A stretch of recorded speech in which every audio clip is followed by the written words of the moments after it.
There's a point where being alone stops feeling like a choice and starts feeling like a life sentence. And it's not a judgment from the outside world. It's a decree from the deepest part of your soul. Today, I want to talk about the empath who ends up with no friends. This isn't about social awkwardness or someone who just couldn't fit in.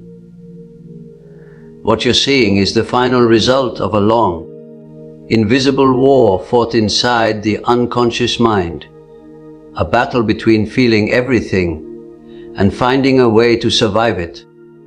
The reason I tell you to pay close attention isn't because of the isolation you see. It's because of what's been taken in, locked down, and permanently sealed away inside them.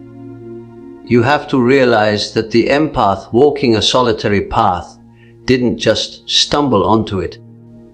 No one whose entire nervous system is calibrated to sense the emotional climate of everyone around them simply opts for solitude without hitting a breaking point first. Before the retreat, there was total immersion. Before the quiet, there was endless listening. Before the absence of companions, there was an almost unbearable level of presence for other people. This kind of person once carried burdens that weren't theirs. They soaked up moods they didn't create. They held confidences they were never meant to keep. They reflected back pieces of other people's unlived potential until the line between themselves and others started to blur. In psychological work, you see it again and again. Extreme perceptiveness is rarely nurtured early on. More often, it's taken advantage of, misinterpreted, or demanded without permission. The empathic child becomes the family's emotional thermostat, the silent peacekeeper, the one who feels tension before a single word is spoken. Over years, this solidifies into a mask of endless availability, deep attunement, helpfulness, and unseen emotional work. But underneath that mask, something else forms, a shadow made not of cruelty, but of utter fatigue, quiet resentment, and a desperate craving for mental sovereignty. When someone like this finally steps away from friendship, from social bonds, from even simple company, the outside world calls it coldness, arrogance, or damage. But the inner self knows the truth. What happened wasn't a breakdown. It was a strategic contraction. The vital energy that once flowed outward indiscriminately and sacrificially has turned back inward. This isn't self-absorption. It's a necessary regrouping around the core of the self. Be cautious of such a person, not because they intend harm, but because they are no longer driven by the unconscious urge to be approved of, required, or decoded. They've crossed a line most never approach, because the cost of entry is devastatingly high. To stay alone when you're wired for profound connection demands more internal fortitude than attaching yourself blindly does. Many can bear loneliness, but a solitude consciously chosen after empathy has hardened into discernment is a far rarer, more potent state. I use the word potent intentionally.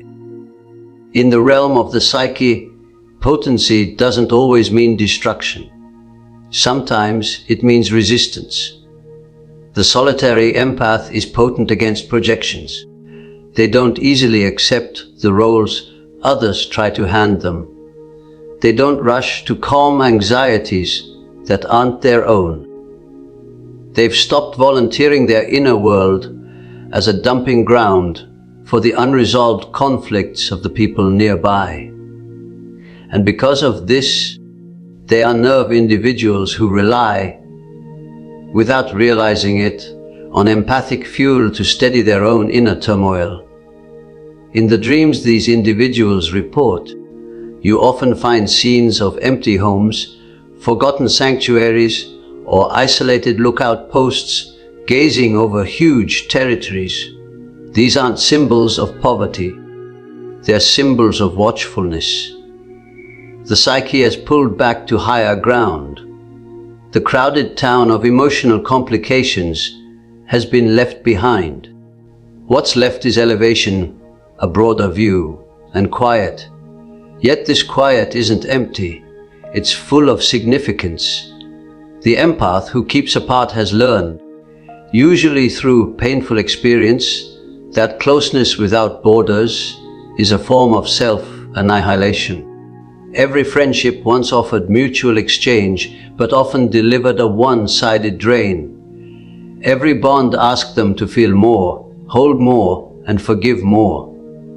Slowly, almost invisibly, the psyche recorded a pattern: connection equals exhaustion. The unconscious mind, which always seeks equilibrium, finally steps in.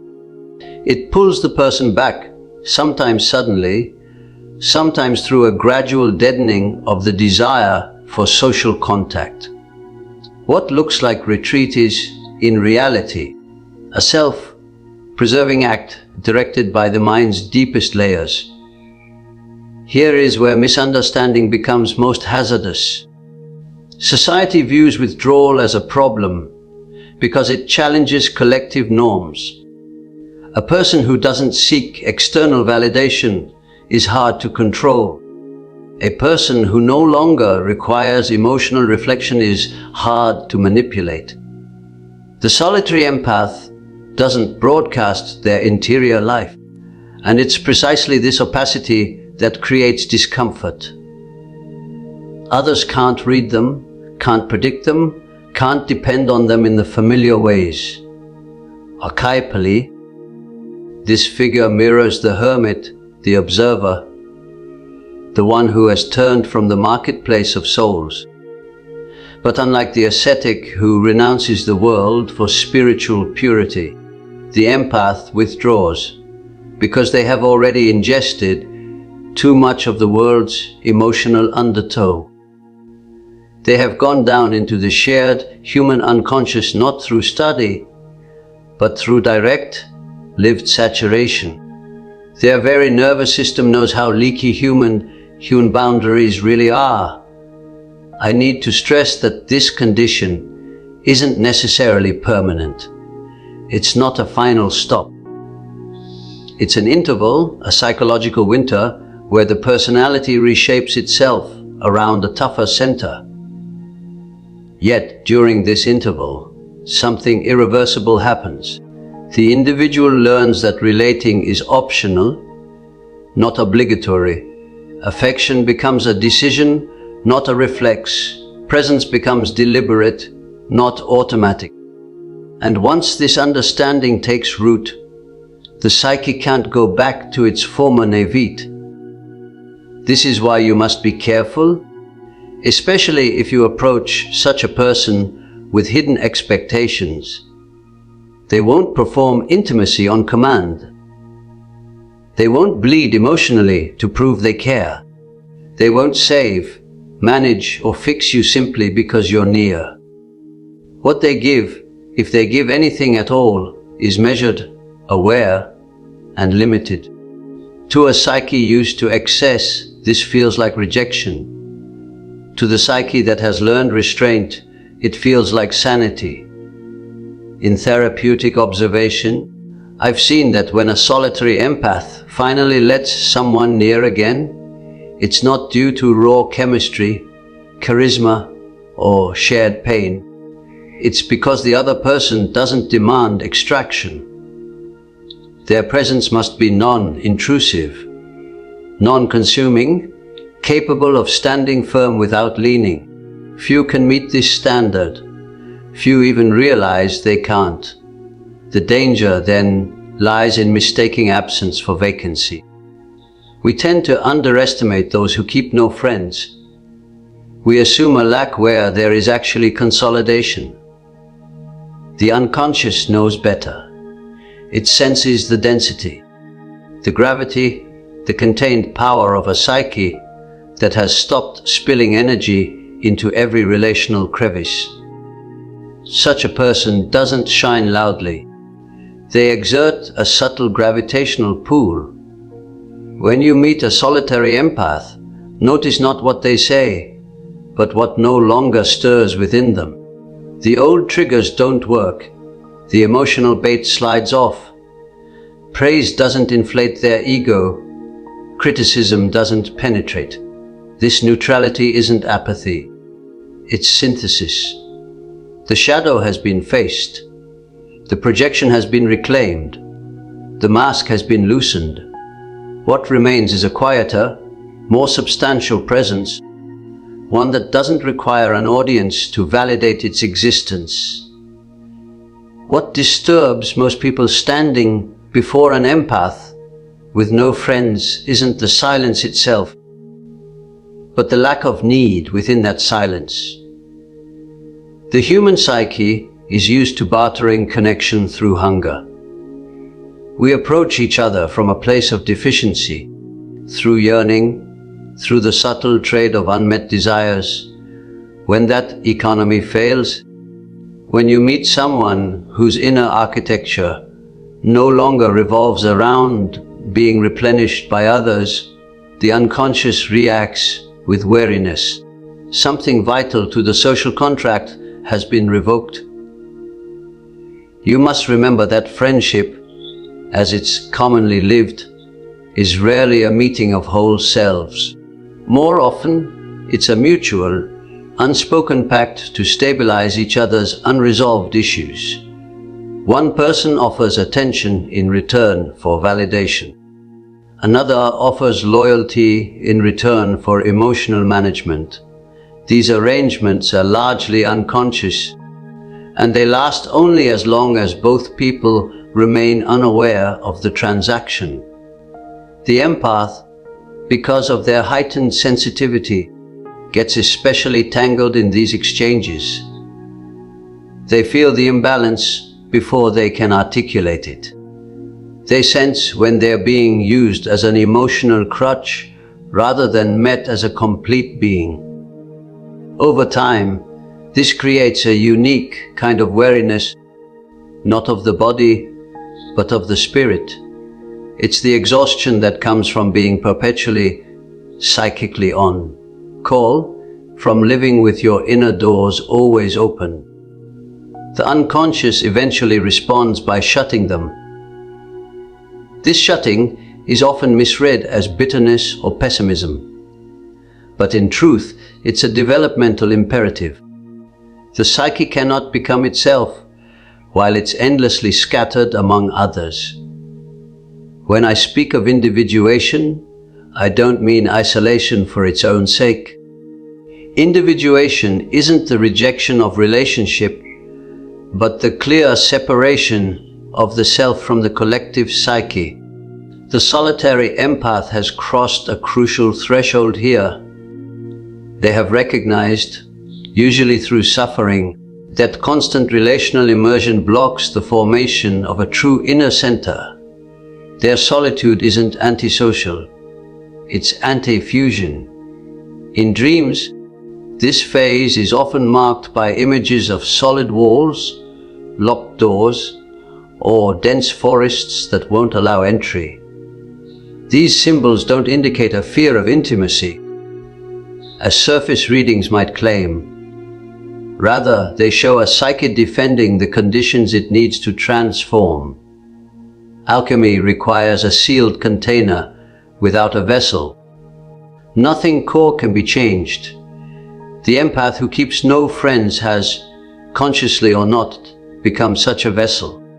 Emotional force that once leaked outward is now held within.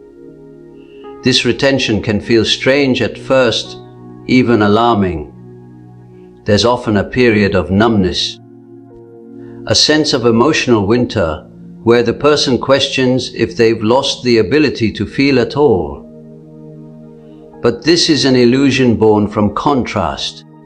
What's been lost isn't feeling, but reactivity. Don't confuse surface warmth with true depth. Many relationships feel warm because they are shallow and perpetually stirred up. The solitary empath's inner world is cooler on the surface, but far more dense underneath. Like the deep ocean, it moves slowly and exerts immense pressure quietly. Those who approach expecting instant emotional feedback often leave, unsettled by the absence of familiar signals. This is where projection gets very active. People project arrogance onto the quiet one, judgment onto the reserved one, superiority onto the self-sufficient one. In reality, what they're meeting is a psyche that has stopped mirroring indiscriminately. The solitary empath has learned to quit reflecting others back to themselves. And when the mirror vanishes, many experience this as an assault. You see, most individuals rely, without knowing it, on empathic figures to confirm their own emotional stories. They tell their tales not to be understood, but to be validated. When the empath withdraws, these narratives lose their echo. The speaker feels invisible, unheard, unsteady. Instead of confronting this dependency, they often demonize the one who no longer provides the reflection. This is why such loners are frequently labeled cold or remote by those who once depended on them. Yet inside, something very different is unfolding.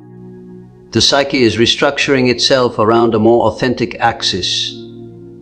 Values shift. The craving for constant contact lessens. Solitude starts to feel not like an absence, but a presence filled with inner conversation, symbols, dreams, and a growing familiarity with one's own unconscious life. It's during this period that archetypal content often surges. The solitary empath might feel pulled toward ancient myths, lone figures, wanderers, or watchers. They may dream of standing apart from crowds, watching ceremonies from a distance, or being given the duty of guarding something unseen. These aren't fantasies of being better. They are expressions of a psyche that has moved from participation to observation, from immersion to understanding. I warn you here against romanticizing this state. Solitude has its own perils. Without enough awareness, withdrawal can stiffen into defensiveness. Boundaries can turn into fortresses. Discernment can slip into disdain. The difference hinges on whether the person stays in dialogue with their shadow. The solitary empath who avoids this dialogue risks becoming barren, cut off not just from others, but from life force itself. But when the shadow is confronted, something remarkable takes place. The resentment that once powered the withdrawal starts to dissolve. What's left isn't bitterness, but lucidity. The individual no longer needs to punish the world for past violations. They simply stop volunteering for them. This neutrality is profoundly unsettling to those who operate through emotional intensity because it cannot be hooked. In therapeutic sessions, such people often speak less, but when they do, their words carry unusual heft. They aren't rehearsing identities or fishing for approval. They are reporting inner facts. Their speech has slowed to match the rhythm of the unconscious. Silence is no longer a void to be filled, but a space to be honored. This is another reason they keep no friends, at least for a season. Friendship, as it's typically structured, demands continual reaffirmation. It needs shared stories, emotional sensing, frequent reassurance. The solitary empath has stepped out of this rhythm. Their internal tempo has changed. To force themselves back into the old social cadence would feel like a betrayal of something newly born within. You must also consider the role of loss. Many solitary empaths have endured relational breaks that weren't dramatic but cumulative. 1,000 small letdowns, misalignments, and unreciprocated efforts eventually reach a tipping point. The psyche doesn't always announce its breaking point. One day, the urge to reach out simply doesn't come. The phone stays silent, not as a tactic, but as a truth. At this stage, be careful not to mistake absence for an invitation. The solitary empath isn't waiting to be rescued from solitude. They are living inside it. Attempts to pull them back through guilt, duty, or emotional pleading often fail and sometimes ruin any chance of future connection. Respect for distance becomes the only possible bridge. If you are such a person, or if you see this pattern in yourself, know that this phase has purpose. It's not a mistake to be fixed in a hurry. It's a reorientation. The psyche is asking a fundamental question. Who am I when I'm not required to carry others? Until this question is lived, not just answered in the mind, solitude will remain. At a certain depth of solitude, the solitary empath starts to encounter something that was inaccessible during years of relational overexposure, the raw, unmediated voice of the unconscious. When outer relationships fade, inner figures come forward. This isn't always a gentle process. Dreams become more vivid, sometimes troubling. Forgotten memories rise up uninvited. Images appear that don't ask for analysis, but demand acknowledgement. The psyche, no longer distracted by constant interpersonal noise, turns inward with force. This inward turn is often mistaken for self-obsession by outside observers. But inwardness isn't narcissism. Narcissism is a defense against the inner world. Inwardness is a confrontation with it. The solitary empath isn't fascinated with their ego. They are facing what lies below it. This distinction is critical yet rarely grasped. During this phase, the person may feel alienated not only from others, but from former versions of themselves. Old identities feel hollow. Past roles, especially those built around caregiving and emotional openness, start to crumble. There is grief in this, though it's seldom expressed outwardly. The loss isn't of people, but of a way of being that once gave meaning. To mourn an identity is harder than to mourn a person, because there's no funeral, no shared rite, no social permission to grieve. It is here that many feel a sharp sense of disorientation. The question arises quietly but persistently. If I'm no longer the one who understands everyone, supports everyone, absorbs everyone, then who am I? This isn't a philosophical query. It's an existential one, felt in the body, in the nervous system, in the pauses between thoughts. The solitary empath stands in a psychological borderland, no longer defined by relational function, not yet anchored in a new center. Be mindful of this space. It's fertile but unstable. Without consciousness, one can regress, clinging to isolation as an identity, mistaking withdrawal for depth. But when endured with patience, this borderland phase allows for something rare, the emergence of a self not built around usefulness. The self, as I mean it, isn't the ego's ideal image. It's the regulating core of the psyche, an organizing principle that goes beyond conscious intention. The solitary empath solitude creates the conditions for this center to be felt directly. When the noise of relational demand quietens, a subtler guidance becomes audible. It doesn't shout. It doesn't persuade. It simply persists. In dreams, this often appears as a solitary figure offering direction without explanation, or as a path that shows itself only when walked alone. There may be symbols of light in darkness, or of descent followed by stillness. These aren't promises of happiness. They are signs of alignment. One must also understand that the solitary empath's withdrawal frequently triggers reactions in others that mirror unresolved parts of the collective psyche. Their refusal to join in exposes the fragility of social bonds built on dependency. Their calm underscores the agitation of those who need constant stimulation. Their self-containment forces others to face their own inner emptiness. This confrontation is rarely welcome. Thus, accusations arise. The loner is called selfish, distant, changed. Changed, in this context, isn't an observation, it's an accusation. It implies a breach of an unspoken contract. You were supposed to stay available. The solitary empath has broken this contract without discussion, because it was never consciously agreed to in the first place. This is why guilt often accompanies withdrawal. The individual feels, even in solitude, the psychic tug of others' unmet expectations.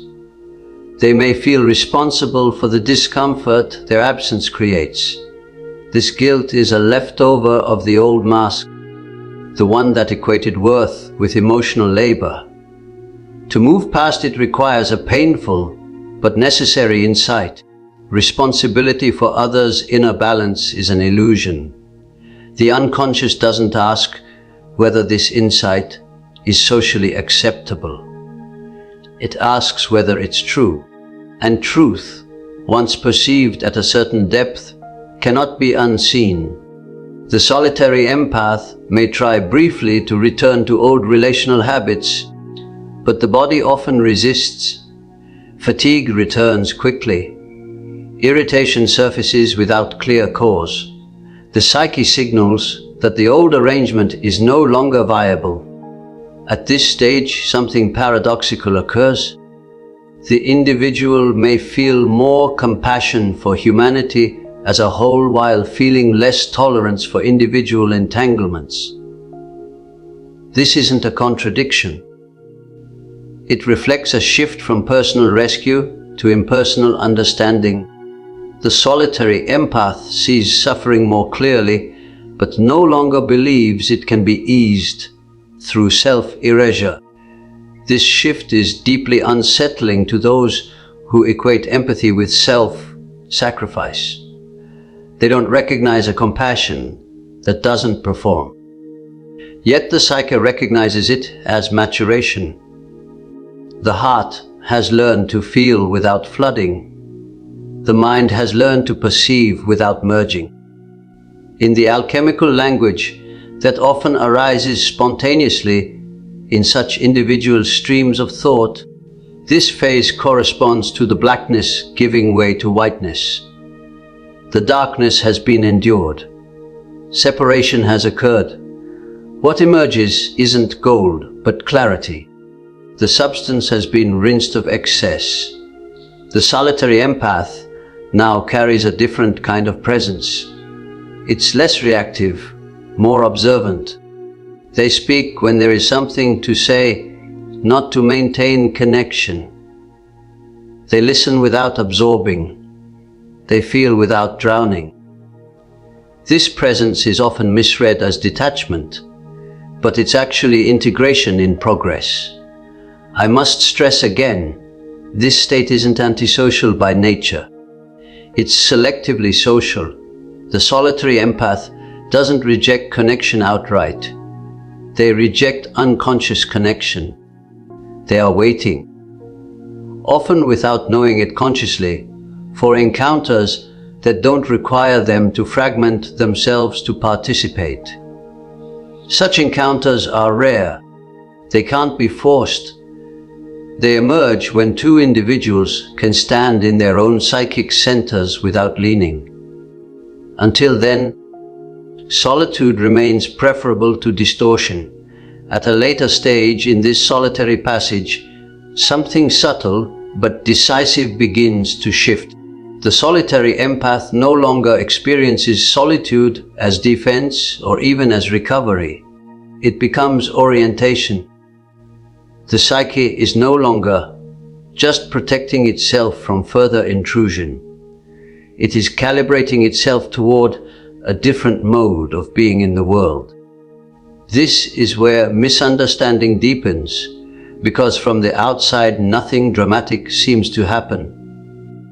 There's no announcement, no visible transformation, no triumphant return. And yet, inwardly, the axis around which the personality turns has quietly changed.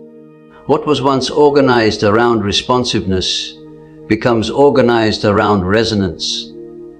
The solitary empath no longer asks, often unconsciously, "What is needed of me here?" Instead, a different question arises, more difficult, more exacting.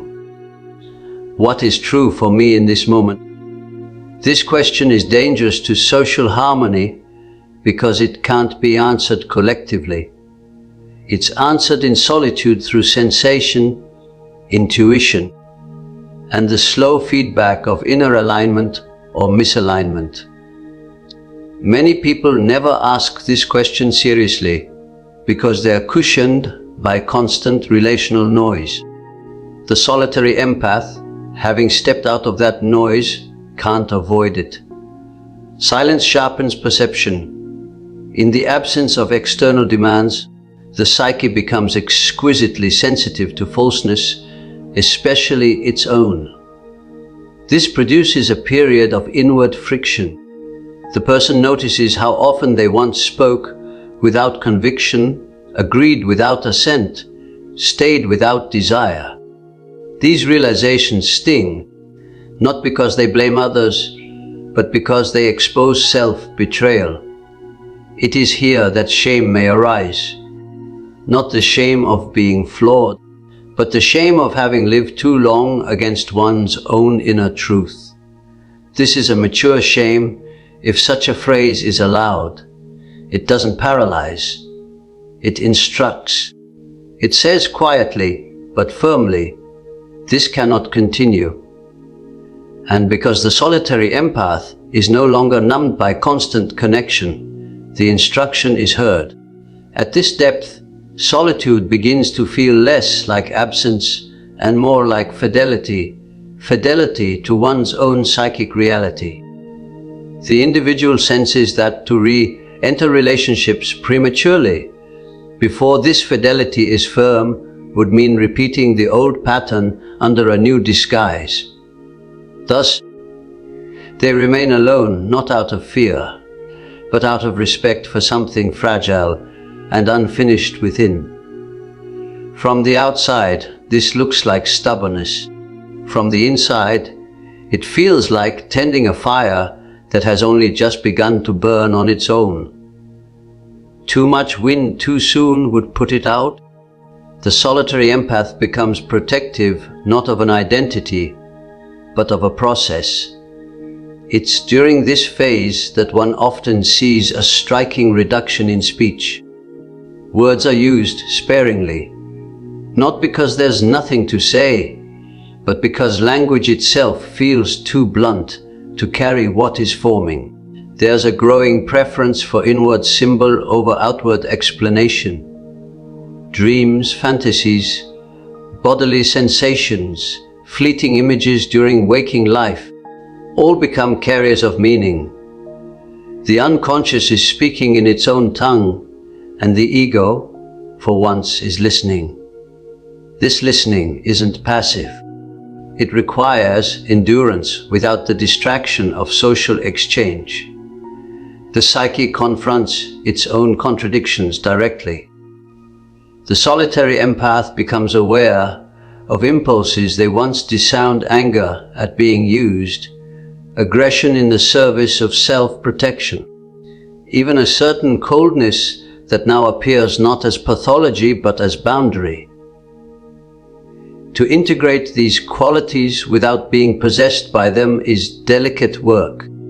It can't be rushed, and it can't be supervised from the outside.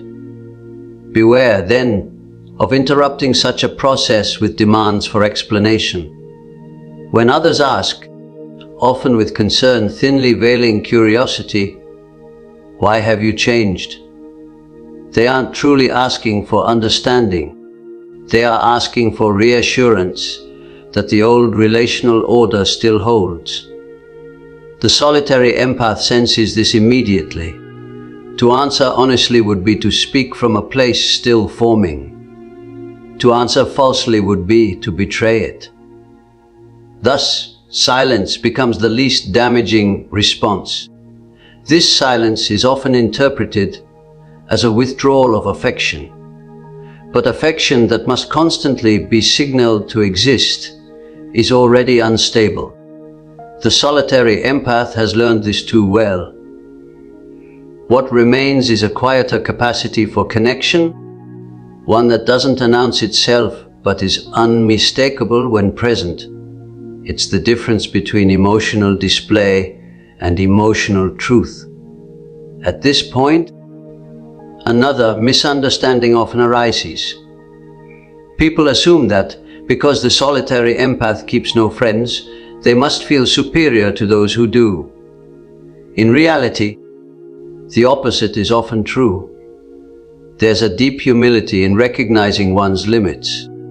The solitary empath knows precisely how much relational intensity they can bear without losing themselves. This knowledge was bought at great cost. It isn't arrogance to honor it. If anything, there's often a lingering tenderness toward humanity as a whole. Even as personal engagement stays limited, the solitary empath may feel moved by strangers, by collective suffering, by archetypal patterns playing out on a large scale. Yet they refrain from entering individual entanglements where the old asymmetries would reassert themselves. This selective compassion is hard to explain to those who equate care with constant availability. In this later stage of solitude, the solitary empath is no longer merely withdrawing energy. They are redistributing it. Attention turns toward creative, symbolic, or contemplative pursuits, not as hobbies, but as necessities. These activities provide a vessel for psychic energy that would otherwise seek relational discharge. Through them, the individual stays in dialogue with the world without dissolving into it. This is why attempts to force the solitary empath back into conventional friendship often fail. The psyche has found other channels through which to move. To close these channels prematurely would risk stagnation. The person senses this instinctively, even if they can't put it into words. Eventually, though not predictably, something shifts again. The intensity of withdrawal begins to soften. The solitary empath doesn't rush outward, but the rigid edges of solitude relax. The question is no longer whether to connect, but how and under what conditions. This isn't a return to the old pattern. It's the possibility of something new, though still untested. When the solitary empath begins, almost imperceptibly, to turn their gaze outward again, it isn't driven by longing in the old sense. There's no hunger for connection, no ache seeking relief through proximity. Instead, there's a quiet curiosity, cautious and measured, as though the psyche were testing the atmosphere after a long winter. The individual doesn't step forward impulsively. They pause. They observe. They feel into the space between themselves and others, listening not to words, but to inner signals of contraction or ease. This is a critical distinction. Previously, connection happened through empathy before discernment. Now, discernment precedes empathy. The solitary empath has learned that feeling everything doesn't require entering everything.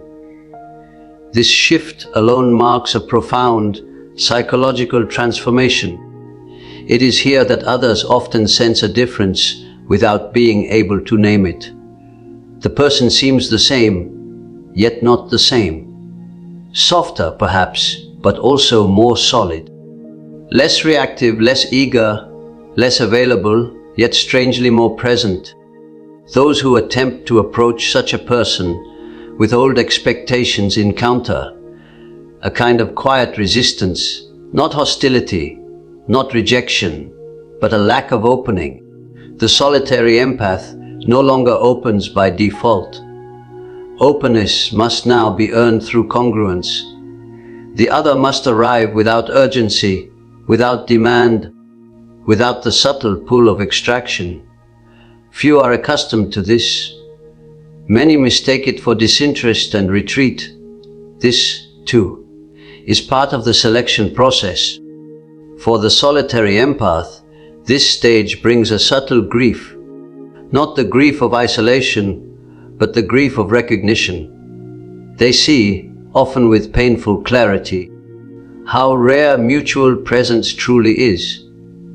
How often past relationships were sustained by imbalance, by unconscious need, by unspoken contracts of rescue and reassurance. This recognition doesn't embitter them, it sobers them. It replaces hope with realism, and realism with a deeper form of acceptance. In dreams during this phase, one may see images of bridges that appear only when stepped upon, or doors that open inward rather than outward. These are symbols of conditional passage. Entry is possible but not guaranteed. Movement requires alignment. The psyche is no longer willing to cross into spaces where it must fragment itself to belong. It's important to understand that the solitary empath doesn't become emotionally inert. On the contrary, their feeling life often deepens. But it is now contained, differentiated, capable of holding complexity without discharge. Joy doesn't need to be shared immediately to be real. Pain doesn't require witnesses to be legitimate. This internalization of experience is often misread as emotional distance. In truth, it is emotional maturity. At this stage, the solitary empath becomes especially sensitive to falsehood, not in others first, but in themselves. If they sense that they are entering a connection out of habit, obligation, or fear of being alone, the body reacts quickly. Fatigue, irritation, or a sudden desire to withdraw signals misalignment. These signals aren't negotiated with, they are respected. The psyche has learned that ignoring them leads inevitably back to fragmentation. This creates a paradox many struggle to comprehend. The solitary empath is capable of profound intimacy, yet unwilling to engage in casual closeness. They can be deeply attuned, yet fiercely selective. They can care without attaching, listen without absorbing, love without losing orientation. This form of relating feels unfamiliar, even threatening, to those whose sense of self depends on emotional fusion. One must also consider how power shifts in this configuration. When the empath no longer offers automatic emotional labor, dynamics subtly invert. Those who once felt secure in the empath's availability may feel destabilized. They may attempt to provoke, to reawaken the old responsiveness through guilt, nostalgia, or even conflict. The solitary empath recognizes these maneuvers not intellectually, but somatically. The body tightens. The inner fire dims. The response isn't engagement, but distance. This distance isn't punishment. It's information. The psyche is signaling that the old pattern is trying to reassert itself. To re-enter such a dynamic would be to undo the work of solitude. Thus, the solitary empath remains firm, often silently. So silence here isn't avoidance. It's clarity without explanation. In rare instances, however, something different occurs.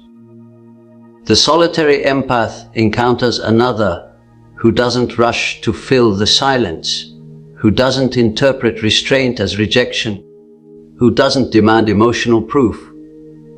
In such moments, there's a felt sense of recognition, not dramatic, not overwhelming, but steady. The nervous system relaxes. The inner fire remains intact.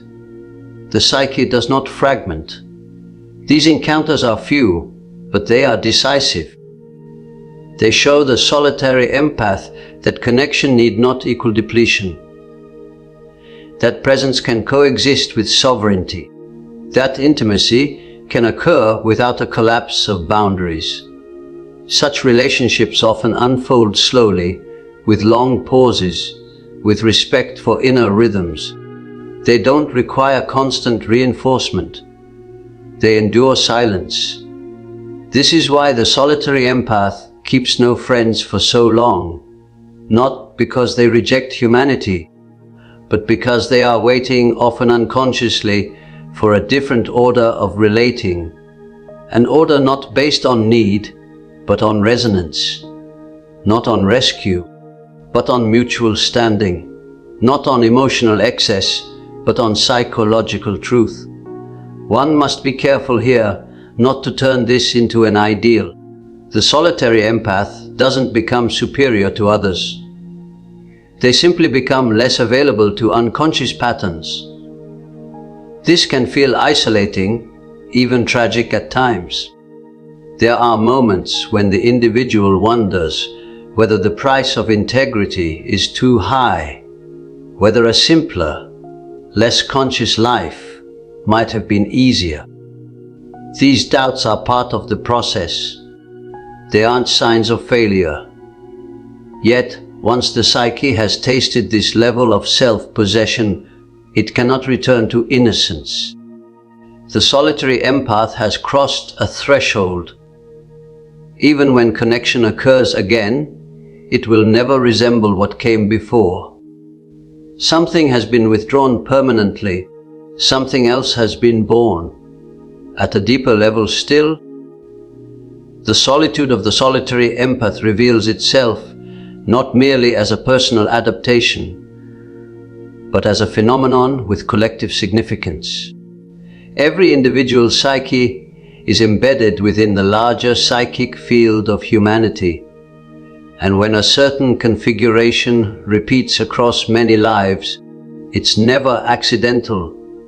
The appearance of solitary empaths who keep no friends is a symptom, and like all symptoms, it speaks not only of the individual, but of the condition of the whole. We live in a time when emotional exchange has accelerated beyond the psyche's natural capacity to metabolize it. People touch one another constantly without ever truly meeting. Feelings circulate rapidly, uncontained, unprocessed, passed from one nervous system to another like electrical current without grounding. In such an environment, those who are highly sensitive become the first to overload. Their withdrawal isn't a rejection of society, but an early warning signal that something in the relational economy has become unsustainable. The solitary empath carries, often unknowingly, a compensatory function. By stepping out, they restore a kind of psychic balance. They refuse to participate in exchanges that erode depth in favor of immediacy. They slow the tempo. They embody a counter rhythm. This is why their presence, even in absence, can feel unsettling. They remind others, simply by existing differently, that another way of being is possible. This is also why such individuals are often drawn later in life into roles that don't center on social abundance, but on discernment analyst, observer, creator, witness or guide. Not because they seek authority, but because their solitude has taught them how to listen beneath appearances. They have spent long stretches in dialogue with their own unconscious. They know the terrain of inner life, not as theory, but as lived geography. Yet this capacity emerges only if solitude is endured consciously. There is a temptation, especially after long isolation, to harden against the world, to adopt detachment as armor rather than orientation. When this happens, solitude ceases to be generative and becomes defensive. The solitary empath may then confuse numbness with strength, withdrawal with clarity. This is a danger, and it must be named. The difference lies in whether the individual remains permeable inwardly, even while remaining selective outwardly. If the inner world continues to move, to dream, to feel, to suffer, then solitude remains alive. If the inner world freezes, solitude has turned into exile. The psyche always signals which path is being taken. In the former case, dreams continue to speak. In the latter, they fall silent. For those who remain on the living path, something remarkable occurs over time. The solitary empath begins to feel less like an outsider and more like a node, a point of stillness through which larger patterns can be sensed. They no longer identify primarily with personal narratives of betrayal or exhaustion. Instead, they perceive recurring human themes, moving through them: longing, fear, domination, dependency. Their solitude grants them perspective. From this perspective, the absence of friends no longer feels like loss. It feels like space. Space in which something larger than personal history can unfold. The individual may still feel moments of loneliness, but loneliness is no longer confused with lack of worth. It's experienced as a transient state, not a verdict. The psyche has learned to stand on its own ground. This groundedness is precisely what makes such individuals difficult to categorize. They don't fit neatly into social hierarchies. They aren't easily influenced by trends, moral panics, or collective emotions. They feel these currents, but they don't drown in them. This gives them a quiet independence that others sense instinctively. Don't underestimate this independence. The solitary empath who keeps no friends isn't easily swayed by flattery, fear, or group pressure. They have already survived the withdrawal of belonging. Threats of exclusion no longer carry the same weight. This makes them strangely resilient in moments when others collapse into conformity. At the same time, this resilience carries responsibility. When one is less governed by collective emotion, one must be more governed by inner ethics. The solitary empath can't rely on social consensus to tell them who they are or how to act. They must listen inwardly. This inward listening becomes their moral compass, and it demands honesty of a high order. This is why such individuals often appear slower to judge, but firmer once a judgment is made. They don't rush to opinion. They wait for inner alignment, but once something is felt as true at the level of the self, they don't easily abandon it. This constancy can be mistaken for rigidity. In truth, it is coherence. If you encounter a solitary empath at this stage, you may notice that they don't seek to convince you of anything. They don't recruit allies. They don't argue passionately for their worldview. Their certainty doesn't need defense.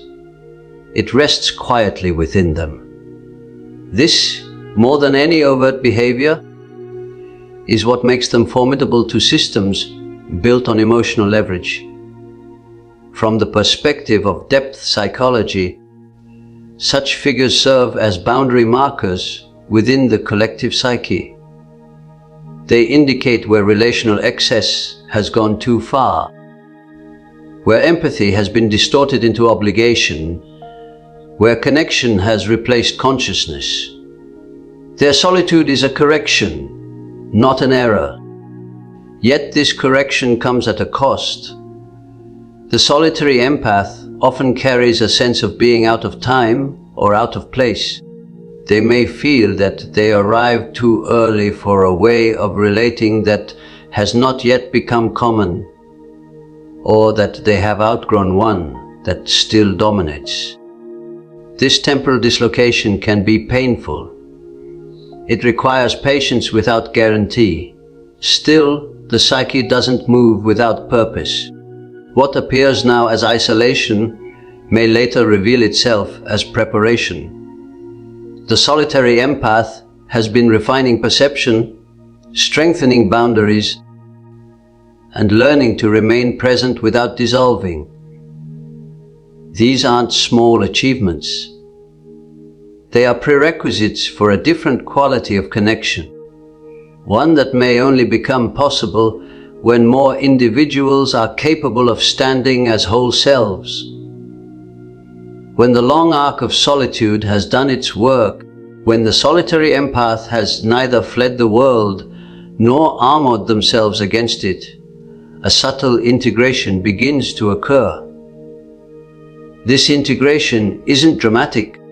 It doesn't announce itself as healing completed or transformation achieved. It appears instead as a quiet congruence between inner and outer life, a reduction of inner friction, a sense that one is no longer living against oneself. At this point, solitude and connection are no longer experienced as opposites. They become two expressions of the same inner order. The solitary empath discovers that they can be alone without feeling cut off, and with others without feeling invaded. This discovery doesn't come from technique or effort. It emerges naturally once the psyche has learned where its true center lies. What has changed most fundamentally is not behavior, but orientation. The individual no longer approaches the world from the periphery of their own psyche. They no longer orbit around others' needs, moods, or expectations. They stand inwardly at the center. From this center, movement outward no longer feels like loss. It feels like choice. This is the moment many mistake for detachment, but it's something far more demanding. To relate from the center requires constant awareness. It means noticing when energy flows freely and when it begins to drain. It means honoring subtle signals of misalignment before they harden into resentment. It means remaining responsive without becoming porous. This isn't a return to innocence. It's a disciplined form of presence. The solitary empath who reaches this stage no longer needs to keep no friends as a rule, yet they may still have few. Quantity is no longer relevant. What matters is whether a relationship supports inner coherence. Friendship, when it occurs now, is stripped of excess expectation. It's no longer a place to discharge unprocessed emotion or seek constant reassurance. It becomes a space of shared reality where two inner worlds can coexist without colonizing one another. Such friendships often look sparse from the outside. There may be long silences, infrequent contact, an absence of ritualized closeness. Yet, when contact occurs, it carries weight. There's no need to catch up frantically or reaffirm bonds. The connection rests on something deeper than continuity. It rests on mutual recognition. For many, this is difficult to comprehend. We're accustomed to measuring relationship strength by frequency and intensity. The solitary empath has learned a different metric: stability of self in the presence of the other. If the self remains intact, the relationship is viable. If it begins to fragment, no matter how warm or familiar the bond appears, something essential is wrong. This criterion can feel ruthless, especially to those still operating within older relational patterns. Yet it isn't cruelty. It's fidelity to the psyche's limits. The solitary empath knows, often with painful clarity, what happens when those limits are ignored. They have lived the consequences in their own nervous system. They do not forget. At this stage, the shadow has also changed its form. Earlier, it carried resentment, anger, and exhaustion. Now these have largely been integrated. What remains in the shadow is subtler: the temptation to withdraw completely, to remain untouched, to avoid the vulnerability that true meeting still requires. Even the integrated solitary empath must face this temptation. Complete self-sufficiency is as illusory as complete fusion. Thus, a new tension emerges, quieter but no less real. It's the tension between protection and participation. The psyche must learn to risk contact without reverting to self-erasure. This learning happens not through theory, but through lived encounters. Some will succeed, others will fail. Each failure refines discernment further. It's important to say this clearly. The solitary empath does not become immune to pain. They become selective about its meaning. Pain endured in the service of truth feels different from pain endured out of habit. Disappointment that arises from genuine encounter is tolerable. Depletion that arises from unconscious obligation is not. This distinction guides everything. From the outside, such a person may seem less dramatic, less emotionally expressive, less involved. But inwardly their life is rich with nuance. They feel deeply, but they feel privately. Their joy doesn't need witnesses. Their sorrow doesn't seek rescue. This inward containment isn't repression, it's stewardship. When you encounter a solitary empath who has reached this integration, you may notice something paradoxical. They are easier to be with, yet harder to access. There's no tension, no emotional demand, no pressure to perform. And yet, entry into their inner world isn't automatic. It requires patience, respect, and the capacity to stand without leaning. This is why I say be careful, not as a warning of threat, but as an invitation to consciousness. Beware of mistaking their calm for emptiness, their silence for absence. What you are meeting is a psyche that has withdrawn from false exchange and returned to itself. Such individuals are not common, and they aren't meant to be. They arise where empathy has gone too far without structure, where feeling has outpaced form. They represent a correction, a rebalancing, a reminder that sensitivity without boundaries leads to disintegration, and boundaries without sensitivity lead to sterility. The solitary empath stands precariously but deliberately between these extremes. If you are such a person, know that your solitude has meaning beyond your personal story. You have been learning how to remain human without dissolving, how to care without disappearing, how to stand alone without becoming hard. This learning isn't complete, nor is it ever final, but it is real. And if you are not such a person, but you meet one, approach slowly. Do not rush to fill the silence. Do not demand closeness as proof of worth. Meet them where they stand, not where you wish them to be.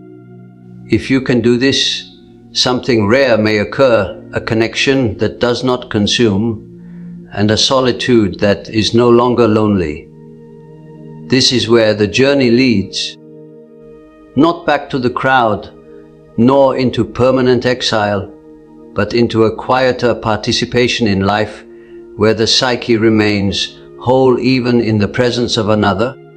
At the end of this long inward journey, the solitary empath no longer asks whether they belong. That question has exhausted itself. Belonging, once sought in faces, voices and emotional exchanges, has been relocated to a deeper register. It is now experienced as alignment with one's own psychic truth. When this alignment is present, the world can neither grant nor revoke it. This is perhaps the most unsettling realization for the collective psyche, because it overturns one of its oldest assumptions, that the individual is completed through others. There is truth in that assumption, but it is incomplete.